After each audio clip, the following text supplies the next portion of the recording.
Now, if you're watching this, you're probably aware of Valorant's massive amount of changes coming out for their new patch this week, and you have likely seen a lot of the feedback from Twitter, some positive, but mostly negative, I'm not gonna lie. A lot of the community is currently outraged. Now, I'm not here to just sit here and explain every single change in detail. I'm also really here to just to help you understand why the community is so mad, and honestly, I'm just going to keep my opinion to the end. So the first thing we're going to look at here is the gun changes. Now, they did have quite a few important changes to all the rifles and both of the SMGs in the game.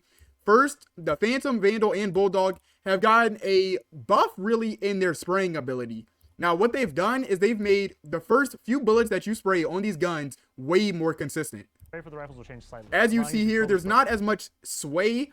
Actually, there's more sway later in the spray, but earlier on in the spray, it's actually pretty accurate. Now, they did a similar thing here with the SMGs. As you see, Stinger has gotten a nerf, which, thank God, honestly, that thing was terrorizing, ranked as well as VCT. And the Spectre has had its spread reduced, its tap efficiency increased, and its protected bullet count heightened. Now, what this just means is kind of the similar thing they did with the rifles, right? So they just made it a bit more consistent to spray the first few bullets. However, if you've ever used the Spectre long range, you know it is almost useless because you cannot tap or burst that thing. So what they did is actually make it a bit better long range. But now it's time to really get into the meat and potatoes of why everybody on the planet is mad at Valorant right now. All Initiator signature recharge times have been changed from 40 seconds to 60 seconds. So what that means is things like Fade Eye, Sova Dart, Gecko's Dizzy if it gets destroyed, I'm assuming, KO Knife, Breach, Stun. All of these things have a 20-second longer recharge time. Now, the main reason that this even happened is because there was a large talk about the amount of utility spamming in this game and that you could just throw any utility you wanted without having to worry about repercussions. Because you could get info, and then before the round even ends, you could get info again. Now, for context, if you don't know, a Valorant round is 100 seconds. Therefore, that decision that you make at the start of the round, whether to throw your Fade Eye or Silver Dart, becomes a lot harder because you know you might not have it back by the time the enemies execute. And if they're not on your side, or if you get absolutely no value out of it, you're kind of stuck in the dirt. Now, this nerf stems from the massive talk about that utility spam that I was already previously mentioning. And a lot of people are not really happy about this, because they seem to think that is an overreaction to just a vocal minority. Some expressing that it's going to be way too hard to push like an Op or an Odin off of a position if you're really only limited to one of these abilities before you execute on the site. Now, honestly, I'm gonna be completely clear. There is a lot more ways than one of your abilities to clear somebody out of a position. But like I said, not going to get in my opinion too heavy yet.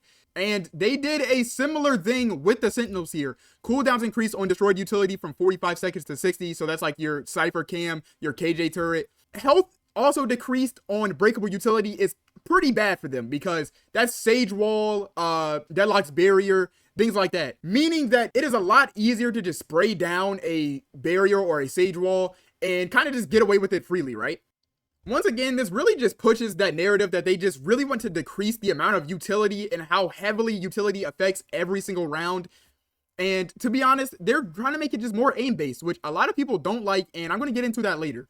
Now, I need to get into the fact that there are some agent-specific changes, such as Cypher and Yoru, that people are really not happy about.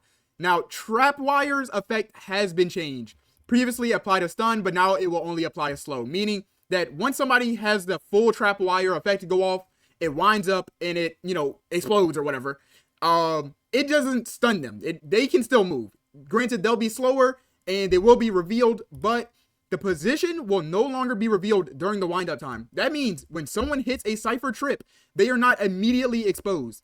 So it takes the full duration of the Cypher trip winding up and then going off for them to be revealed. Though to balance this, they made the wind up time a lot quicker. So yes, it's like a second or half a second quicker, but you won't get that immediate information and just be able to kill off a trip at any moment, which I'm not gonna lie, a lot of setups heavily rely on. So a decent amount of Cyphers, including myself, honestly, are not happy about this at all. Now for Yoru's ult has been gutted. I mean, Zip Tie, Exter, they're about to start flipping patties, like actually. Fake out and blind duration reduced from 2 seconds to 1.6. This is actually a good change, I feel like. If you ever got flashed by Yoru, you know you're better off just taking your hands off the keyboard than doing anything else. Fixed the off-screen flashes to act the same as an Initiator flash. so it doesn't like full flash your screen. It kind of gives you that like half-second flash effect. And you can no longer cast your flash or his clone during his ultimate.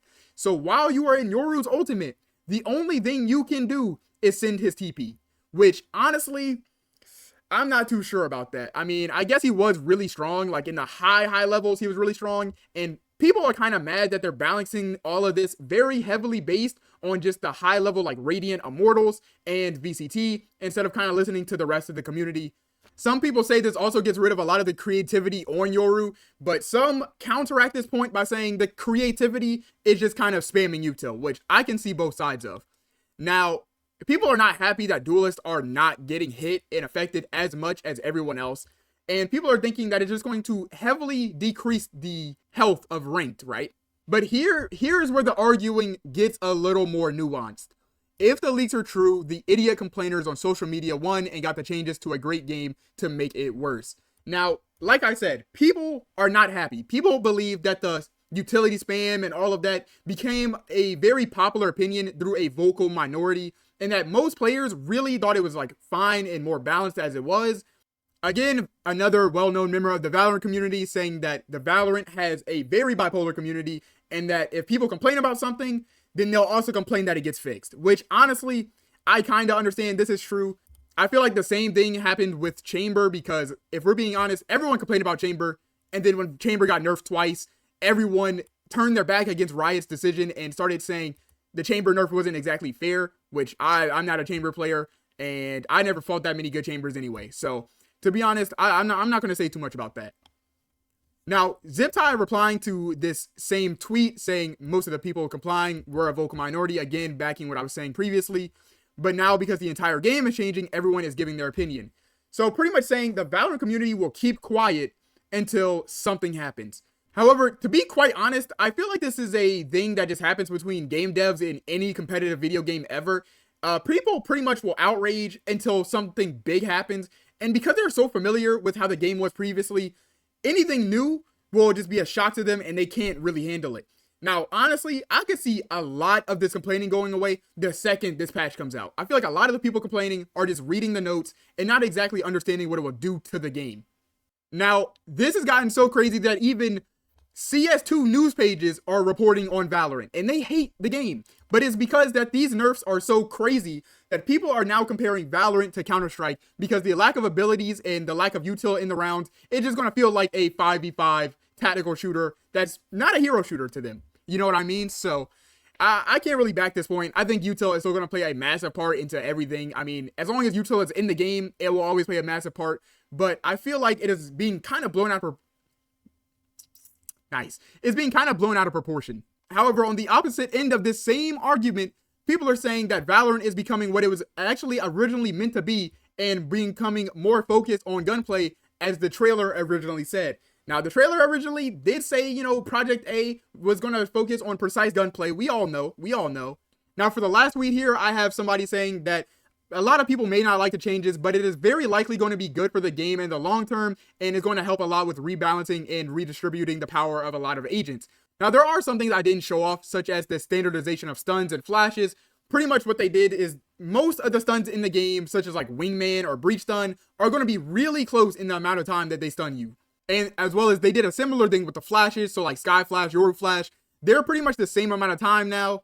They also did a similar thing with the flashes, Sky Flash, Yoru Flash, Breach Flash, whatever the case may be.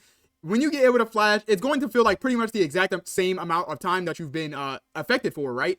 So instead of, you know, getting hit with a Yoru clone and you're sitting there for 5 seconds thinking your life is over, or, you know, hitting somebody with a Sky Flash and you're sitting there wondering why they're not flashed, it is going to be a lot more consistent, and you're going to be able to bank on your utility way more now. But at the end of the day, I think the general idea for this patch was just to make the game quite a bit more skill-based and gunplay-based, which is pretty obvious considering how much they're toning down every single agent's kit. But the community is at this standstill where half of them just think it's getting rid of a lot of the creativity and how well you can use your util decides a lot more in the game.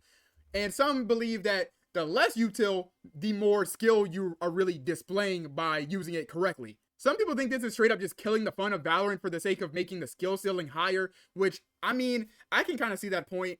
It's going to be a lot harder for casual players to, you know, use their utility and learn about it at this point. If I'm being honest, I can't imagine like just having one dart per round when I was starting to play solo. You know what I mean? But as someone who's learned about my agents and can use my agents pretty efficiently, and someone who's kind of lacking in aim, to be honest, I hit Immortal lacking in aim. If I was going to take a 1v1, the odds are I was going to lose it. But to be honest, I got a lot of my skill and my ranking up from outplaying my opponents. You know, whether it's Omen TP or Silver darting and just giving myself wall hacks at the perfect moment. You know, I had something in my kit that was going to get me a kill. I didn't necessarily have to swing and take a 1v1. But now, honestly, I'm interested in playing the game again. I kind of want to know what it's going to feel like to just have to use my utility less in ranked. I mean, I feel like a lot of people aren't already good at their agents. Like most people under like Ascendant and Immortal, they are not really good with their agents at all. You know, some people are just hard to play around because they don't really know how to use their util. So to give them less ability to use it in the first place, I don't see how they're going to get better with it. You know what I'm saying? But at the end of the day, I think this is going to be actually fun for the game. I think it's going to be a really interesting to see ranked and how ranked changes, and to see how VCT changes when it comes around with all these new changes. Did I just say changes 3 times? Anyway, this was a new style of video, by the way. If you've been watching me for a second, you know I usually do the gameplay in the back. I've been trying to get better at talking with the cam and, you know, doing things in one take. So this video may be all over the place, but at the end of the day, I'm just trying to improve. I hope you enjoyed, and I'll catch you in the next one.